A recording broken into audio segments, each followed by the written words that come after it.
Welcome back, everybody, to the Huddle Up podcast presented by the Jeremy Hodge Auto Group, Gridiron Spice, Live Audio, and Keystone Property Management. Got my co-host today, David Glidden. Dave, what's up, man? How are you doing? What's up, brother? Man, I'm great. It's Masters Week, one of the best Yes, weeks of the year, best weekends of the year, man. I'm fired up. definitely. And then not to mention the legend we got on the show today, Yes, man. we So got a let's great roll. guest for you guys. I don't know how he, carved out some time for us, but I'm glad he did.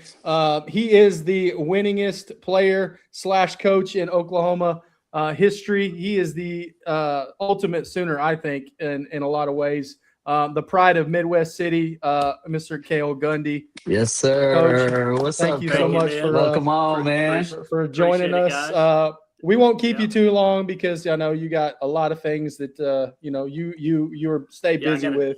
I got a dog. I got a Yeah. bulldog running around here. I got a cat running around. I can hear him meowing right now. So There you go. we're good. So yeah, like I We're said, good we to said go. earlier, you never know what you're going to hear in the background from ours. With my golden retrievers, Dave's got a son.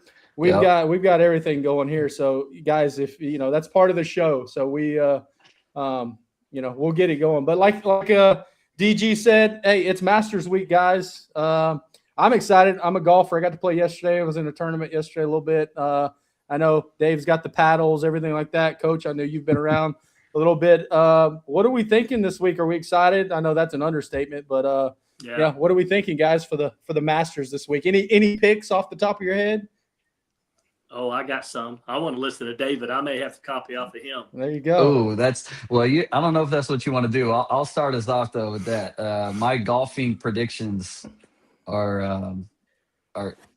I'm glad they don't put me on a real show for these. Like Yeah. on ESPN for my golfing Hey, they predictions. might I'd if you get probably the have some, picks right. That's the right. ESPN bet would not be happy with me of their followers. But no, Oof. man, the Masters weekend is one of my favorite weekends of the year. It's been for a long time, going back to high school when I was, dabbling in golf, and then we get into college, and me and the boys watching the Masters during the spring was always a big event, man. So that whole weekend was fun. Usually, kind of interrupted with spring ball a little bit, but you found your way to make it all work. But if I had to, give, I guess, a top three of my guys that I'm kind of looking to bust through this week is I have to go with Oberg.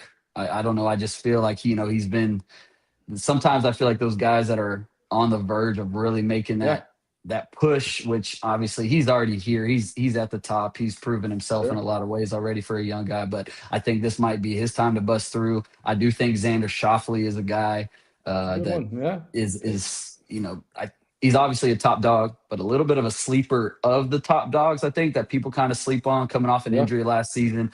That I think people think highly of, but I don't know how confident they really are within him. So between those guys, and then if I had to go with a real sleeper of the guys, one of my favorites through the last few years, even though last year he kind of let me down in the Masters, but Corey Connors, Canadian. Oh, Okay. yeah. Okay. Man, he's had a strong Three showing good this picks right season. there.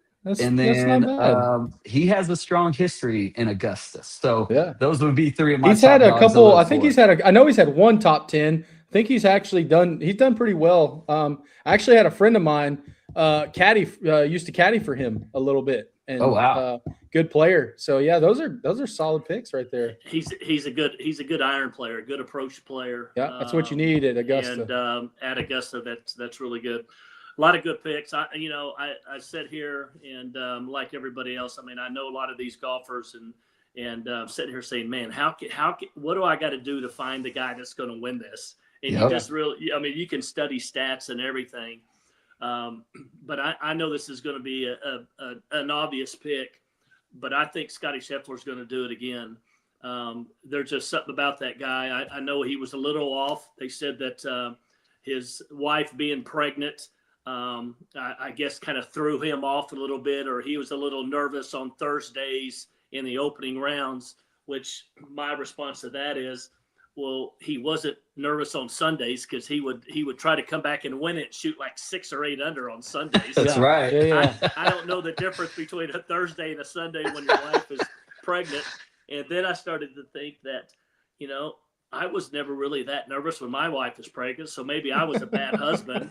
But I just think Scotty, he's a he shows up. He shows up when he needs to, and so I'm going to go with him. I do like Ludwig Aberg, and good player John Rahm. Those guys from Live, Bryson DeChambeau. Yeah, I like Bryson. I think he's one of those other guys that, like you said, a lot with Xander, just one of those that just needs to crack the door, and it's been there for him. So yeah. So those are guys, and then I like Tommy Fleetwood. So those are some names. Obviously, just kind of excited to. I've been, during the days and stuff. If I'm around here, I got the TV on. I'm watching all the interviews and stuff. I tell you what, I've one thing that I've loved doing more since I've gotten out of coaching is I ride my Peloton every morning, and instead of chasing the girls that are teaching the class, I got off of that. So I don't do that anymore. So I don't pay for that. But what I do is I stick my iPad up there and I watch coaches post-game press conferences, and I watch their Monday or Tuesday press conference. And man, you can learn so much about a person. You can learn so much about a coach. Just about the things that they think, that how they coach, what they believe in.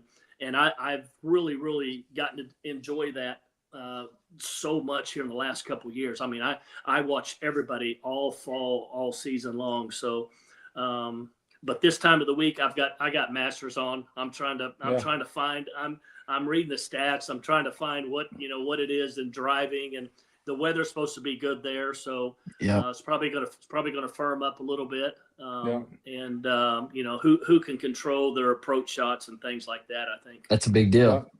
Yeah, that's a big deal. They're saying one of the driest, right? One of the driest in a while, right? So they're not supposed to have hardly any rain or anything like that. Usually you got, Thursday, Friday, something like that. You've got some weather and all that, but they said it's going to be pretty dry. Here's a couple picks for you that I know that weren't said.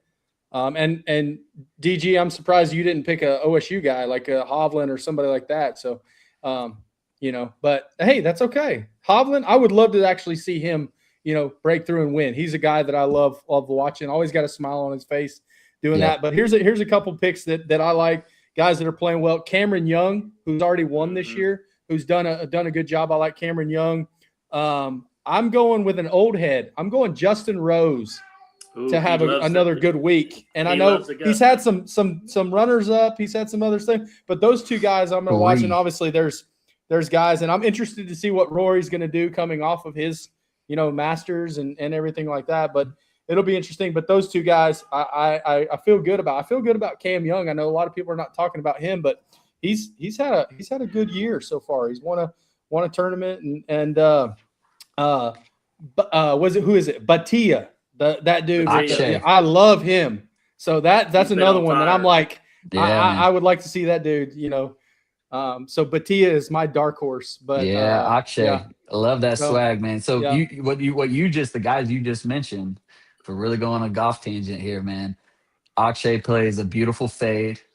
And for the lefties, so if you look back into history, guys like Bubba and Phil that know how to play that beautiful fade. Mike Weir, who won it, was a lefty. Yeah. There you go. Yep. And then, so that's what Akshay does really well. Yep. And then the guys, the righties that play that power draw, so like Bryson does, and then you mentioned Cam Young, those guys like that. The players, whenever Cam Young won the Players a few weeks ago, and that draw and the drive he hit on 18, that power draw, that was a beast of a drive, right? That was an absolute bomb. So those guys have the advantage. But I've always heard, and when you look at the course at Augusta, so guys those are cut good those picks. corners, and the shorter, like Coach was talking about earlier, the shorter you can make that second shot, the better, because it's a second shot course. And so I don't know. I've never had a chance to actually go in person. Coach, have you had a chance to go to the Masters? I have not. All my friends that have gone, all they talk about is TV doesn't do it justice. The undulation, the ups and downs of the hills. They say you can't see it on TV, and that's kind of what kind of blows you away. So one of these days, one thing hope we to were get talking there. about Akshay. We're talking about Batia. Batia. I looked him up today, and I knew he was kind of a small, thinner guy. Yep. He is 6'1", 130 pounds. 130. Wow. I didn't know he was that lean. 130. Soaking wet. 6'1", 130. We got to get that dude some creatine. I mean, we got to get him some peanut butter. Hey, he needs to start hanging out with Bryson and figuring out what Bryson's doing for us. 100%. 6'1", 130. It blew me away when I saw that Holy today. cow. Guys, if you're watching this, drop your Masters picks in there. Oh. And, yeah, but 130 pounds. Wow, I didn't know. I figured he was like 160, 165 maybe, but man. Coach, that's the fact of the day. 6'1", 130. That's doing your research right there. That's wow. I would have never guessed that. He's strictly a putter. He is a putter all the way. He's built like a putter. And he creates that, and he creates the conflict with his putter too, right? Some people hate on that, thinking he's doing the old school belly putter. But here's my deal. I don't even give a damn if the guy used a pool stick and got down there, and as long as he hit it with something, who cares how he does it? For sure, I agree totally. If something, then that means if he's doing something that people don't like, that means other people can do it too. Right. Well, the ball's still got to go in the hole. So it's about getting the ball in the hole. Yeah, no doubt. Man, that's awesome. That's good Masters talk right there, man, to get this thing jumping. Hey, so real quick, so I know everybody's been talking about enamored with Rory's, menu and all the wine selection, everything like that. Real quick though, guys, I know we've talked about, food on this podcast before, but Coach, give us your rundown of maybe your Masters menu, or if you ever got the green, what would you kind of go with? Maybe your just your main course or something like that. I grew up a meat and potatoes guy. That's true. Our mom, she cooked every breakfast every morning, dinner. I mean, if we were lucky, once a month we maybe went to a Pizza Hut or something, because we were always playing ball. But Mom always cooked, and it was always meat and potatoes. And I mean, I can remember when I was a kid, I couldn't leave the table until I ate my vegetable. And I mean, I'd sit there for 10, 20, 30 minutes, and my dad was like, if you're going to get up, I'm going to bust your ass now. You're going to eat your vegetables. Yeah. And the older you get, like now I'll eat anything. Yeah. And I've been blessed that my wife, who we've been married to for 30 years, is an amazing cook. She can cook from A to Z, but she doesn't eat any red meat. Our son, KC, who David knows, and our daughter, Kat, they're extremely healthy eaters. So I can go any way from sushi to steak, to French fries to cheese nachos, so I can do a little bit of everything. Probably more like Scotty Scheffler. There you go. Yeah. And kind of simple and consistent, I think. Yeah. Mine would probably be a little bit over the board as well, too, because I like a different variety of stuff. But at the end of the day, I'm kind of like you, where I was raised the same way, where, hey, you better finish what's on your plate, or, you're going to get in trouble. So I had to eat just about anything that we had. A lot of hamburger helper, a lot of, some stuff that, spaghetti, all kinds of different stuff. So, but yeah, I would probably steak dinner would probably, if I had to pick, just to make everybody, or some chicken to make, little menu. But I always think it's interesting of what those guys choose for their dinners, especially and then you go through and you start like adding it up, and you're like, yeah, there's no way I could afford, what they're throwing out there. So it's, I mean, his wine menu alone was like, I think we went through it the other day. It was like, $15,000 just with the alcohol. And I'm like, man, that is insane. So I'm sure he gets it all sponsored. Anyways. Oh yeah. No doubt. Just for those brands to be on the list. Oh yeah, exactly. That's what it's about. You shout out to the sponsor. I'm sure they kick him a few cases of whatever it is. So no doubt. Y'all gonna get me in trouble if I don't mention it. Y'all talking about your parents making you like finish your table. Like if my parents ever listen to this, like I had to do the same thing. I had to finish it too. So there you go. Finish my veggies before I left. I ain't letting y'all take that crown. It's the same way. Yeah, you don't want to be 130 pounds, right? No kidding. That ain't me anymore, man. On this guy, yeah, man, no doubt. But that was pretty solid, man. Everything from the homegrown, the meat and potatoes. You mentioned sushi. That's what I mentioned before as one of my top meals. So that's good stuff right there, man. That's good stuff.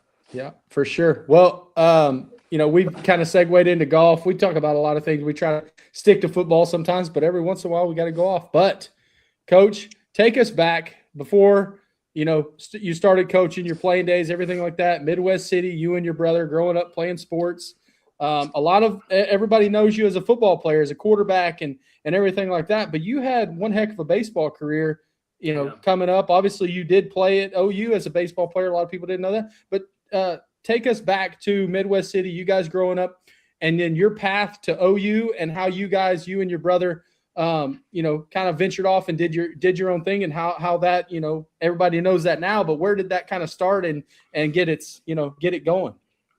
So we were both very, very fortunate growing up in Midwest City. It was a very close knit neighborhood community.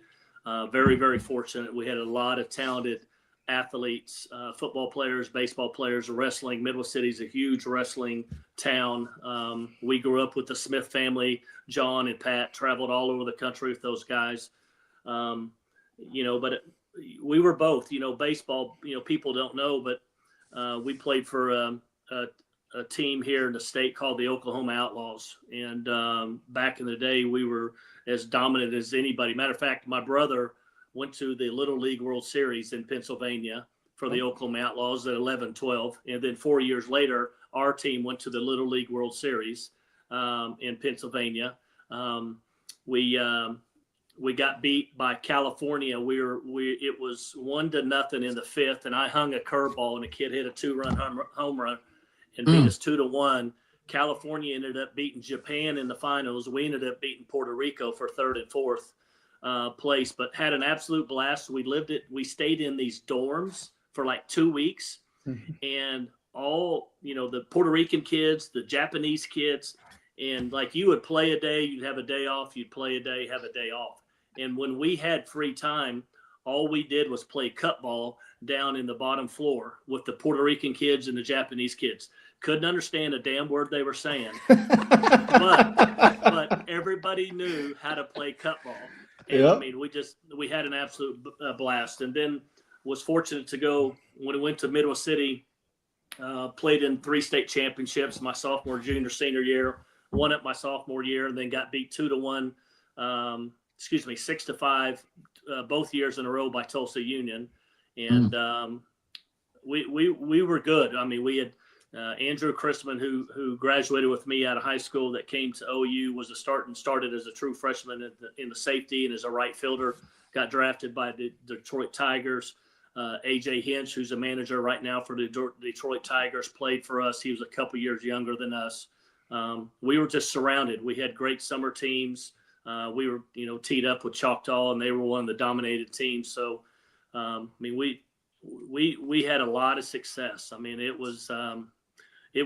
I can remember, I mentioned Andrew Christman a while ago. So he was my age. And if we ever did not win first place at a tournament and ever got a second place trophy, whenever he and his dad and mom would leave the parking lot, his dad would roll the window down and throw the second place trophy out the window. And Andrew's still around today. We're great friends and still talk to him about things like that. That's awesome. That is awesome. We were good in baseball, good in a lot of sports, but we just had a close community. I mean, very, very close knit group, and just absolutely amazing. Fortunate to, sad in a way, but been back to some funerals here the last few years. But man, it's just like a reunion for people within 10 years of Midwest City High School, and it's so good to see so many people. The OU deal, we grew up a Sooner family. Even my brother Mike did. And I can remember when Mike was being recruited his senior year. I was an 8th grader, and Mike's 4th visit was to OU, and Coach Switzer wouldn't let him out of his office for like 2 hours on Sunday until he committed. And he came home that night, and back then nobody went on the visit, just the kid went. I mean, the parents didn't go on trips, the families didn't go, the coaches, the trainers, nobody went. It's just the kid. And came home that night and told us he had committed, and was, we were all really excited. And then the next weekend he went to Oklahoma State, and came home that night and told us. He got home about 5:30, and he came in the house and told us that he changed his mind. He's going to go to Oklahoma State. And Of course, I thought the world was coming to an end. I think I cried for like 3 days.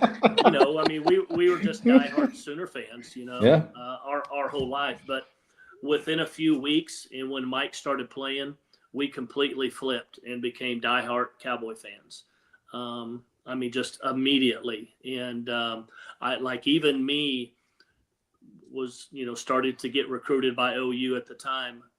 I didn't have a problem with it. I mean, I was you know, I loved Oklahoma State football and Cowboy football, and Mike and them were really good. They had a lot of good players and good teams. And my buddies, we would go up after Friday nights after we play home games, and we'd stay all night with my brother in his dorm or apartment or whatever. There'd be about 5 or 6 of us, and we stay all night Saturday night. I mean, we had an absolute ball for about 4 years. And then when it came to my time making a decision, I just never really thought I would go to OSU to play football, and that was nothing against them. I took baseball visits on all my trips, and I was close to possibly just going there to go to OSU to play baseball. I went to Texas, and I thought I may go there to play baseball, but I decided to go play at OU. I knew they needed they were wanting to change in the direction of running the option to trying to throw the ball a little bit more, and that I would have a chance to become the starting quarterback. And not only become the starting quarterback, but if I felt like if I went to school there and I played and I had success and I did things right and I shook hands and I met people, that school could do a lot of things for me in life someday. And it turned out true. So, I mean, I've been very blessed with the opportunities that I've had to people that I've met, and you could do this any school you go to. You know, the people that I met, the relationships that I built, you know, it's turned out good for me in life. Yeah, that's awesome. You mentioned Yeah. AJ Hinge. Do you guys still Yeah. have a relationship? I know he Oh, was yeah. with the Astros for a long time, but yeah, that was one of the questions when I thought about it and did a little. I was like, man, I totally forgot that all that the collective talent and now what they're doing. You know, he's a major league manager, World Series. You know, all that stuff. But yeah, how's that relationship and how often do you guys get a chance to talk and everything? We probably talk 4 or 5 times a year, or you Yeah. know, a text. You know, he always encourages me to come wherever he is, and to bring my son or my family or whatever. He knew my son played some baseball and stuff growing up, and but you know, he's always like, "Hey man, come up, I'll take care of you." This and that, and just never really get around to doing it. You know, but the community that we grew up in, you know. You grow up a Bomber, you're a Bomber forever. And I mean, it was a special group of people. But very, very happy and excited for what AJ has done over the years. Whenever in his playing days and being with the Diamondbacks and now with the Detroit Tigers. That's awesome. Man, that's the stories of everything you just mentioned and everything that's in between, because we could probably sit on here for days to hear you talk about it all. Even just going back to you talking to stuff about the Little League. How good was that, man? Playing the cut ball and everything to the days of growing up with you and Mike and going separate directions is awesome. And for me, especially getting to be around you more the last couple of years, selfishly, was really, really cool. Just for you doing everything you've done now to seeing where you're at, but knowing the career you've had at the same time was awesome. But so for me, I want to go like a little bit more into coaching for you at your time at OU, because man, the stretch, Drew mentioned this in your intro of your career as a player and as a coach, man, the amount of wins and the success that you had was, I mean, well, and the guys that are it's behind crazy. him, the guys that are behind him are all the guys that he's coached or recruited. And it's just been an amazing legacy there. That's Just awesome. a piece. That's Yeah, just a that's piece. just a Those guys small behind piece. you right there, that's just a Yep. piece. Pretty Because, good guys man, right there, though. the mark that you left there as a coach is big time. So talk to us, man, just a little bit. If you want to give us some of maybe a couple highlights of just recruiting some of those guys maybe on the wall to the success that you guys had there in your stretch of Big 12 championships and what that was like, and just being around some of those big time players and maybe just a couple keys to the success that you guys had over the years and what made it so successful. And then a couple of the points for yourself of just maybe the big points of enjoyment during that time. Well, it started when I got done playing here. My senior year, my quarterback coach, offensive coordinator, is a guy named Watson Brown, Mac Brown's brother, and I didn't know that. Okay. he had told me during the year, through a couple of conversations, hey, what's your plans? What do you want to do? And I'm like, well, I'm going to try to play as much as I can, but then after that, I may want to get into coaching. And he always said, if you want to get into coaching, if I become a head coach again, I'll hire you. So long story short, I was drafted by Hamilton Tiger Cats, a Canadian team. Got traded within about 2 months to go play for a team called Las Vegas Posse. And that was back when the CFL was trying to bring some teams in the United States. And so they had some new teams, and the Las Vegas team, Posse, they took me, traded for me. And so I was in camp with them for like 2 weeks. And my coach Watson Brown became the head coach at UAB in 1995. And he called me and, said, how's things are going? I said, things are good. He says, well, I've got an opportunity. I just took the head job at UAB. I want you to come back and coach. And he goes, but if you want to play, you can play. And I made the decision. I was dating my wife at the time. I can't remember exactly why I did it, but I made the decision to, quit playing and get into a job early. And so at 23 years old, I was an assistant coach, which at a young age, it's just really, really hard to do. So we spent 4 years in Birmingham, lived in Hoover and Pelham. My wife and I had a great time. Our son, KC, was just born, so we had a blast down there. And then 26 years old, after my 4th year, when Coach Stoops got the head job at OU in 99, he called me and said, hey, I want you to be a part of my staff. And, man, I was gone.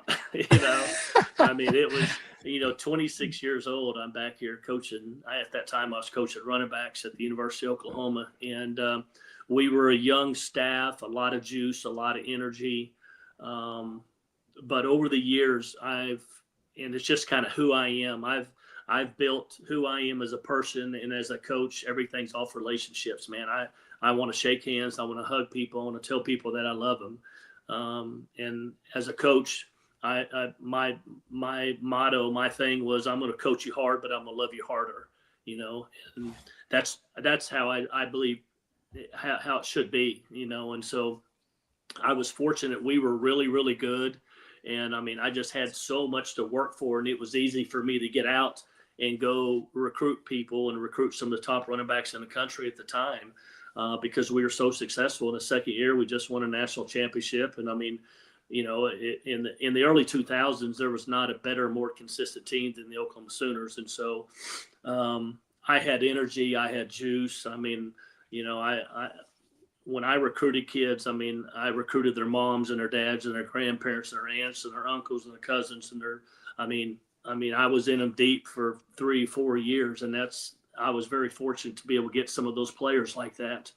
But they knew when they came here, they knew what it was going to be. I mean, they knew how hard it was going to be. And I told them it was going to be difficult. I'm going to make it as difficult as you've ever gone through. But when you leave here in 4 years or 5 years, you're going to be a better person. And 10 years, 20 years, 30 years from now, you're going to look back and you're going to be thankful and appreciative. And that's what I want to do, and that's probably the number one thing that I miss right now, is developing and teaching young people what the real world's really like, because unfortunately what they're going through right now, it ain't the real world, and that NIL ain't going to be out there, and one of these days they're going to be in a line trying to get a job, and somebody's going to tell them to go back to the end of the line. I mean, I don't care who you are. You got to get back at the end of the line like everybody else.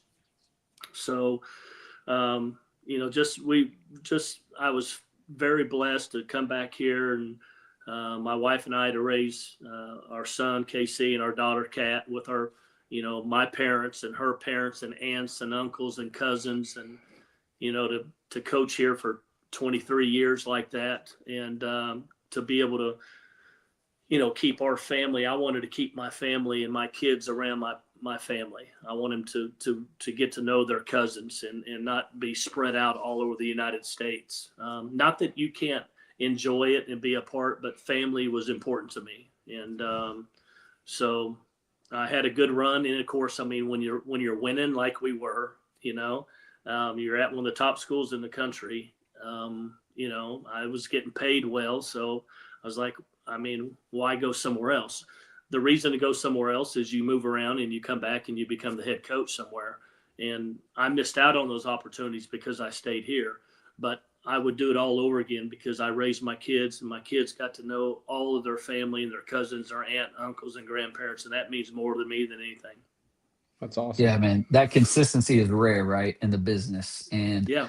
what's really cool that I just think about everything that you just said is I asked you about the success of recruiting those guys on the wall. I asked you about the success of the championships, and you turned the question into um, growing and developing young men and the challenges that they were going to face when they got to you on campus, the relationships you built with the people around them, and how important it was for you to have your family and your foundation in one steady place and a consistent place growing up. And so, I mean, I think that's a credit to you. I think that's a credit to the success you've had.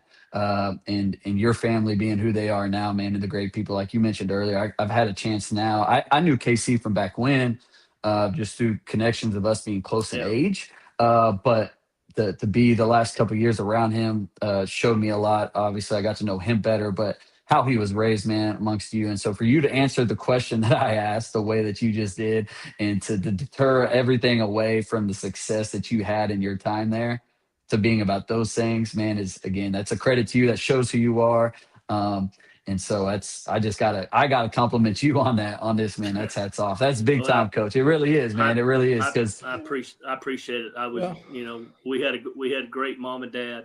Mom, she built the love in us, and dad coached us hard and disciplined us hard when we needed it. And it was a great mixture, great foundation, and wouldn't change it at all. For sure. Yeah, absolutely. Yeah. All right. So I got to ask a question. So a little bit here, just off of what you just mentioned of the NIL is not always going to be there. And obviously the day and age of college football has changed from when you were a player to the early stages of your coaching career to what it is now. We had a segment a few weeks back and we talked a lot about this with a couple of guys that, like J.W. Walsh. We mentioned he was on the show a while back, and we talked about high school kids and they're going into college, and maybe what are some of the things that are going to help them with where they're at if they're in high school right now looking to get that opportunity at the next level. So for those kids, what is one or two pieces of advice that you would give them now in their high school career, and then to the point when they maybe get that first stage, that first step into college? What would that look like for them if they were taking one or two pieces of advice from you? What would you tell them? Yeah, I mean, keep the people around you small and tight. Don't be letting outside people come in and influence. They're going to try to want to come. A lot of people nowadays they're trying to get what you have. And at the end of the day, David, it doesn't matter what you do, man. If you just get up and go to work every day, you're going to be fine. Things are going to work out, And I mean, I've had this conversation with many football players that I recruited and coached. When they get out of school, when they're 23, 24, 25, man, everybody's looking around like, going, what in the hell am I going to do now? What am I going to do? Sure. We all go to college and we all study and get some degree, and whatever we studied in college, it does not have anything to do with what we end up getting a job in life. That's right. That's true. And so, but if you just keep working, and keep shaking hands and getting to know people and ask questions, you'll find your path in life. I think some of the hardest times between 23 and about 27, 28 years old, there's about a 5-year window where young people are scared. They're trying to find out how to get money now. Their parents are trying to wean them off. They're having to take care of their insurance or apartment or maybe a house or whatever.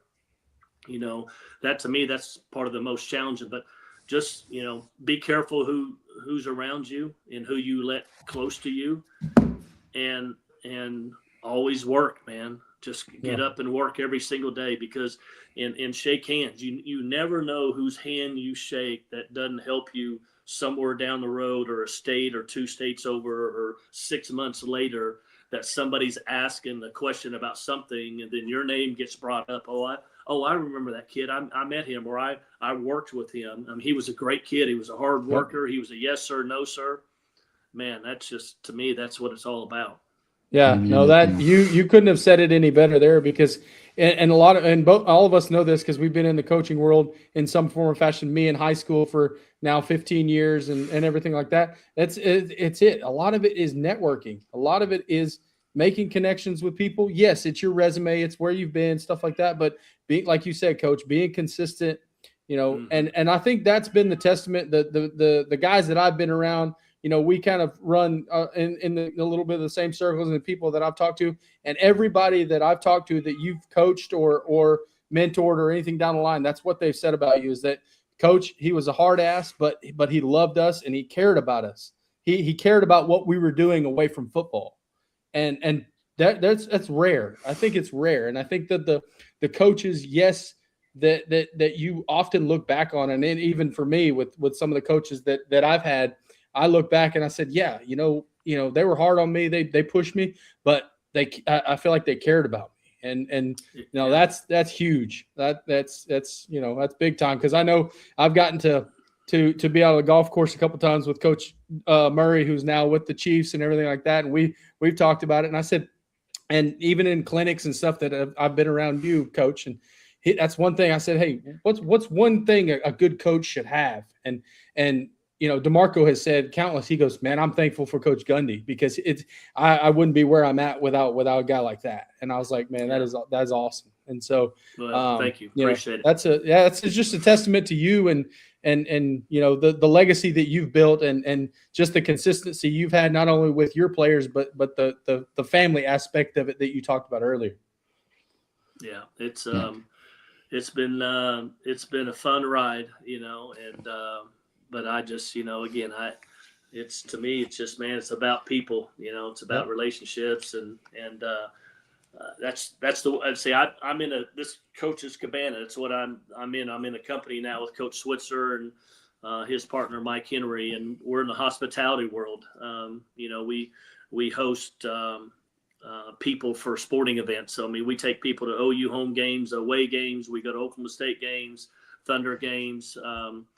We take people to casinos, and I enjoy meeting people. I enjoy talking to people and getting to know people. So just kind of who I am. And that doesn't make me better one way or the other, but that's the type of person that I am.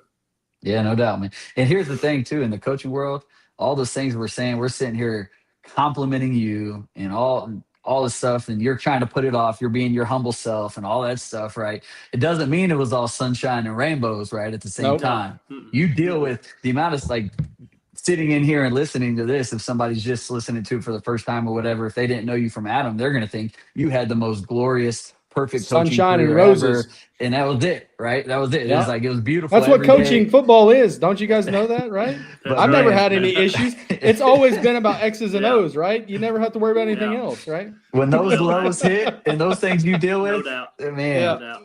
And even with those top guys, you might have had a couple guys on that wall that's like, you've dealt with things before, but there's a reason they what have you got, persevere, and they move on, and they overcome the adversity, and they get to where they're at now, having those jerseys on the wall of the guys at the next level. But they fall back on guys like you, and those are the people they lean on. And obviously, you mentioned that small core group of people going back home to the early days, and then when they get to that next level of college, guys like you, and then again, there's ups and downs to it all for sure. But to get to the next level, whether it's wearing an NFL jersey or having success in the real world of whatever they're doing, man, they lean and they depend on people like yourself. Yeah. So I had to point that out. We're sitting here, it's all here's a question, right? But that ain't the case in the coaching world. Definitely not in college. That I would then now pose. Here's a question I would then now pose. How did you fight through some of the adversity that you had? You mentioned 22, 23, getting your coaching start. I'm sure, like we said, it was pretty easy and you had everything all figured out and all that. How was that perseverance between then and through your 23 plus years coaching? What was some of the things that got you through those tough times, and how did you end up persevering? Family. It's all family. I mean, and again, I can say that because I mean, our family, the Gundys, we're close. We're a close family. I mean, I was just at Easter Sunday, and and I mean, we're in group text, our whole family. I mean, there's 20 of us, 30 of us, and I mean, there's, it's buzzing. Your phone's buzzing all day long, and people are sending pictures of animals and the kids and trophies that they're winning and food, and we're just having conversations. But I can sit there and say it's because of family. Not everybody can say that, but you have to find, you got to find somebody, you got to find friends, you got to find coaches, you got to find, maybe it's one of your buddies' parents. And to me, that's who you got to lean on. I always leaned on mom and dad. I always leaned on my wife. I always leaned on my brother or my sister if need be. And I had a great support group through the whole time. That's good. Like you said, it's a rare thing to have. And for those of us that were able to have that, I know for me, I still have both of my siblings around. Both of my parents have been gone, but it's one of those things that, friends and stuff will come and go, but family lasts forever. Right. Mm-hmm. That's right. So, yeah, that's right, Man. That's awesome. That's good stuff right there. Yeah. Well, you said this earlier, and it's perfect timing that you brought it up. You brought up your coach's cabana and the teams that you do stuff for, and you brought up the Thunder. Mm-hmm. Yeah. Right. I know you talk about the Thunder often. I hear it on the radio. Yeah, that's right, Sports man. animal. We're going for another ring this year, right? Thunder, baby. Yeah, that's right, man. It's a blast watching them. I mean, ever since when it was 2008 or whatever it was, they came to the state, man, and to the point of where they're at now, it's just incredible. It's incredible. And even if you're not a big basketball person, to have a professional team in the state is phenomenal. Yeah. And so I know, Cale, that you cover them a lot. I know you're a big Thunder fan, and I hear you on the radio sometimes and talking with Mark and whoever else and all the people about the things. I got to know. So playoff time is approaching really, really soon, right? And the nitty gritty of the NBA is about to happen. Of the top dogs are about to get into those series that are absolute grinds. And for you going into this season, or for what this season has been, I guess, coming off an NBA title, which is hard to do, really, really hard to do. I think people kind of take that for granted, if you will, if you're an NBA fan in general, whoever you're rooting for. But as you watch this team this season, if you could pinpoint one difference maybe in last year's team that won a title to this year's team that maybe gives them the edge to why they can repeat, what would that be for you? And then who is the team that you are, whether it's in the East or the West, with whoever that is, who's the one team that you really don't, or maybe gives you the biggest scare for us that keeps us from repeating this year? Yeah, so I think this year what they've gone through because of all the injuries that they've had has been unbelievable. How they've been able to keep their head above water and continue to keep winning. I mean, last year they stayed very, very healthy and were able to dominate. They've got a roster. They can realistically put out 10 players in a game that they can. That they feel good about, that they trust. Most teams have 3 or 4. Maybe the other really good ones have about 6. I mean, the Thunder can throw out a bunch of different bodies at you, and they all get along. They're all fairly very young. I think it's a great combination and a mixture of not only talent, but the type of people that they are. That the GMs and the owners have drafted these guys and brought them together, and different guys are going to have different roles. I mean, we understand. They know that. You got the best closer in the NBA today, and that's SGA. There's no doubt about that. Is he the best player? You can't debate that, right? Yeah. No. Is he the best player in the world? He's one of 2. I think Nikola would possibly be the other guy that may be the best player in the world, but SGA is the best closer in the NBA. That's not even close. But to see how they've been able to keep fighting with the injuries that they had with J-Dub being out for so long, who's the number 2 guy, And you got to have those guys. That number 2 and that number 3 have got to step up, and that's what gives you a chance to win those world championships. So I love it the way that they trade and they bring in players during the season, and those guys jump right in, man, and they play defense. And not only do they score points, but they play defense, because if they know if you come to this team and you go out there and you don't play defense, you're not going to play. Nope. You ain't gonna step on that court. That's just how that's how it is, So, looking at other teams, obviously San Antonio is a threat. There's no doubt about it. People question their youth and maybe some of their inexperience of not going through the playoffs. If Denver can get healthy and stay healthy, with Nikola and Jamal Murray and Aaron Gordon. And P. Watt, he was out the other day, but if he can get back, they're a threat to me. It's these teams here. It's San Antonio, it's Denver, and I would still take the Thunder over those teams in any given series. And I think the only team that's a true threat on the East would be the Celtics, in my opinion. I think they'll come out on top. So, but I still love what the Thunder are doing and the organization, and I just love how the team gets along, how they bond together, their relationship, how they have fun and they have smiles on their face, man. It's absolutely amazing to watch what they're doing.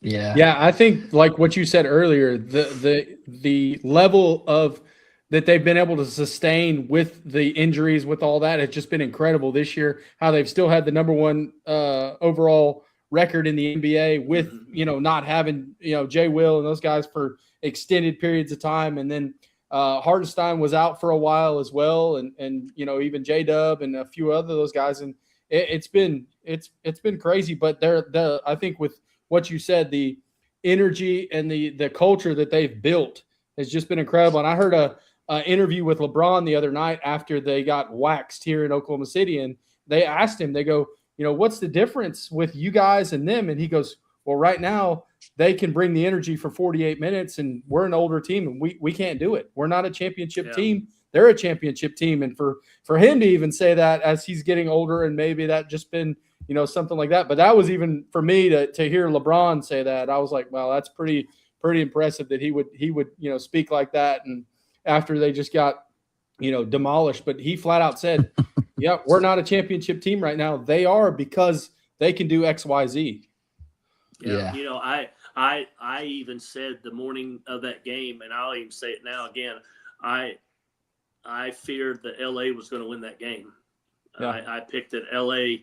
They were on a run, man. They were playing at a high level. They've kind of picked their defense up. Even Luka's playing somewhat more defense. Austin Reeves is playing good. LeBron is figuring out his role in what he was doing.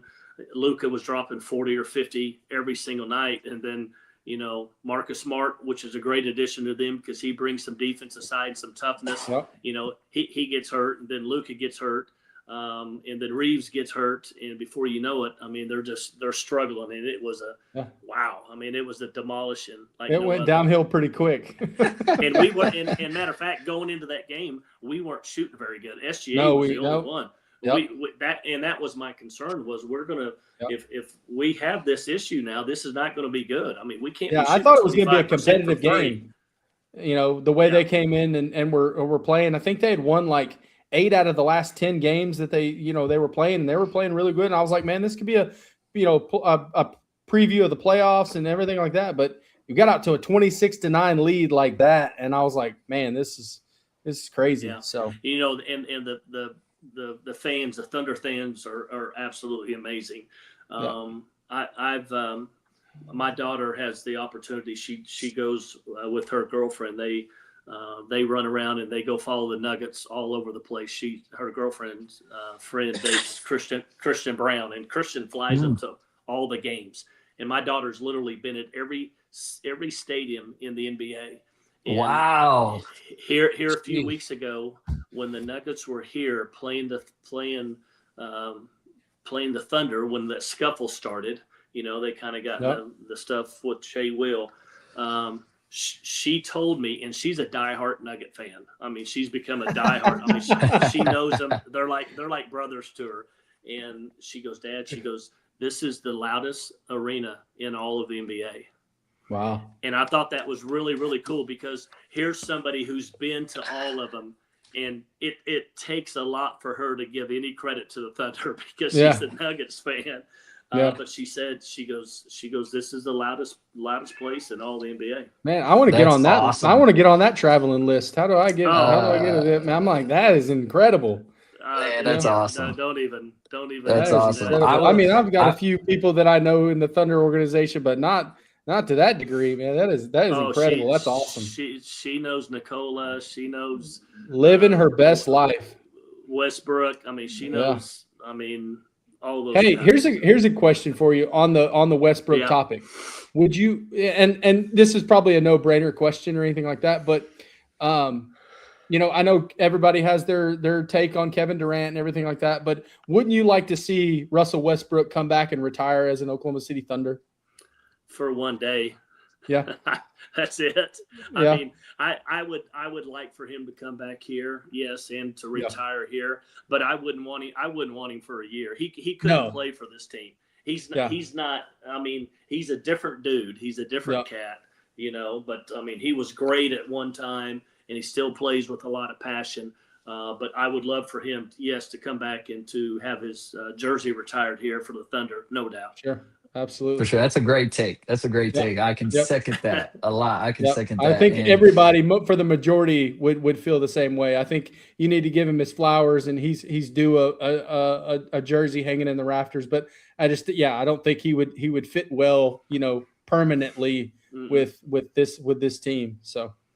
But I would love that jersey's got to go in the Rafters for sure. It has to. If Nick Collison has his jersey retired, Russell Westbrook has got to have his jersey retired. 100%. Yeah, that's for sure. That's for sure. Great timing for Nick. It all worked out for Nick. Yeah, no doubt, right? No doubt. I will say, I got to throw this in there. I was at that Nuggets game, and I was one of those people going crazy. You were. You did. You text me, and you're like, "Hey, this is getting pretty heated." And so, man, it was amazing. That was an atmosphere. So Kayla is a huge Thunder fan, and she loves some Alex Caruso. Like, that's her dude. And she was like, I was like, you guys got to stop picking fights with him. She goes, no, he's sticking up for his teammates. I was like, he is a scrappy dude. I love some Alex Caruso. Yeah. So. You know, I had at the beginning of the year, we had the opportunity to get a few of those guys on the radio with us for a few minutes. And SGA, I asked him, I said, did you ever play any football? I said, you'd have been one hell of a receiver, and he said, you know, he goes, he said, I went out when I was young. I was like in 6th grade or 7th grade. And the first day we was hitting, and he was like, nah, it ain't for me. He said, I'm out here.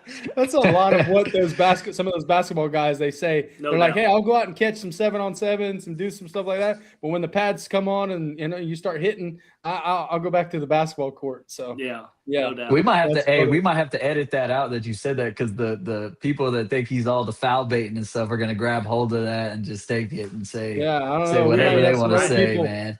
You know. I tell you what, though, and you guys know this, if the NBA is one of the most physical sports in all of sports. They beat the hell out of each other all game long. I mean, I'd hate to be a referee, because you're getting yelled at by players, you're getting yelled at by coaches, you're getting yelled at by fans. But it is physical. And if you have a chance to go to those games and get down lower and just watch just to see how big these dudes are, and just to see how they run up and down the court. I mean, it makes sense when they come off that they're putting their sweatshirts on and they're putting heat pads or ice pads on their knees. They're just trying to take care of their bodies, man. It's a physical sport. I realize this. I sat courtside a couple times there for the first Lakers game this year, and then a couple other games. But when a guy has to have a booster seat to sit on the bench, you know that's a big dude. And I was like, he needs, like, they have a little pad that he sits on. I'm like, this is incredible. Like, that if he gets it, he's going to have help getting up. That's why he sits on this, booster seat. I'm like, that is incredible. Here's the other thing. They need to take they need to have a couple more seats. They got all these NBA Yeah. guys in there like this, and they're I all like know. 6'8", This- 6'10". I'm like, I don't know how those guys do that. But the problem is those extra seats right next to the coaches, probably each seat's probably worth $1 million. So that's why they're not getting them. Yeah. That's that money right there for sure. Yeah. I couldn't agree more. And to the physicality point, I just got to say the example of that, of what you're talking about. When you watch the Joker go against Jay Will, and they're in the post and they're banging, man, that is it's a perfect example of what you're talking about. I mean, there's a reason it gets so chippy. Those guys are competitive. And then when their body's just nonstop, and you're getting late in the year, you're fighting for playoff spots. I mean, it's in my opinion, it's cool to see, because I feel like that's how I grew up watching the NBA. Late '90s, early 2000s, it was that physical, and the rap that it's gotten, and however many years recent. I think the people don't actually watch the games when they say that the game is not physical anymore, because those dudes are banging on each other and they're getting after it, man. Hey, And well, so maybe I it's think getting that's so a beautiful chippy. part of it. Maybe Coach Gundy hit the nail on the head. Maybe it's getting so chippy because they got no space on the bench. Maybe that's That's right. Maybe that's what maybe some of it is. So they get on the court and they're like, man, So That's funny. Yeah. I'm just glad awesome. I'm not a ref. You said that point too. No I'm glad kidding. I'm not a ref. That in general, doubt. I think in the whole wide world of sports, whether you're an umpire, whether you're a referee in football, that is, I think, one of the hardest jobs ever, because nobody is going to be, pleased with you. Whatever call you're going to make, somebody's going to be upset with you. And it's just, I would never sign up for, being an official in any sport. No doubt. No doubt. I'm the idiot that has, man. I'm the idiot that has. I did that since I was like 16 years old. That was like my job as a kid growing up. Once I was able to I've done a couple softball, little league baseball, games, basketball. No. It's tough though. It is tough, but I think it like it grew me a little bit. It made me a little tougher. So there's no way. Man, Coach Gundy, we appreciate you big time, man. This was awesome having you on here, hearing some of those stories, man, and your humbleness and your gratitude towards your career, your path to where you're at, and the man that you are now, man. It's been awesome. Selfishly, again, for me getting to know you the past few years, how good your brother was to me personally, and giving me opportunities in my life to where I'm at now, and everything is man, this meant a lot to have you on the show. So I can't thank you enough for joining us. Yeah, Awesome. for sure. Appreciate it. Thanks, David. Yeah, Thanks, and for me, just being able to sit in a few of those clinics that I've got to, have, and you guys being able to have high school coaches around the program over the years, and just the stuff that I've learned from you from afar has been tremendous. And I've taken some of that into my, coaching career and everything like that. And I know that not only you have a mark on your former players and everything like that, but you've had a mark through the coaching world as well too. So, Coach, we appreciate you again for taking some time and hanging with us. You're always welcome on the show. We definitely have to have a part 2 one of these days, and anytime.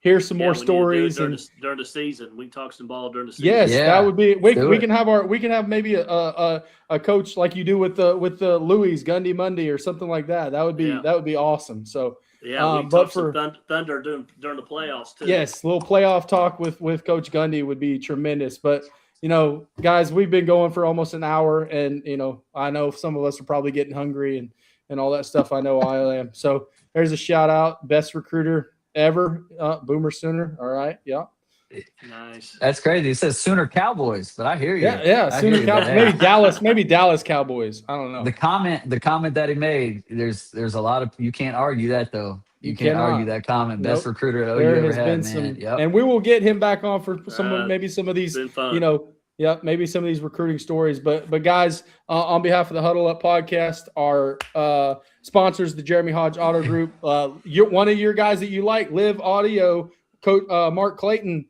He's a sponsor of one of ours, Gridiron Spice and Keystone Property Management. So I've had Mark on for I think a couple episodes. It's back before DG got to be podcast, but he's one of those guys that it's always fun to talk to. But Coach, once again, thanks again for coming on, and we'll see you guys again next episode.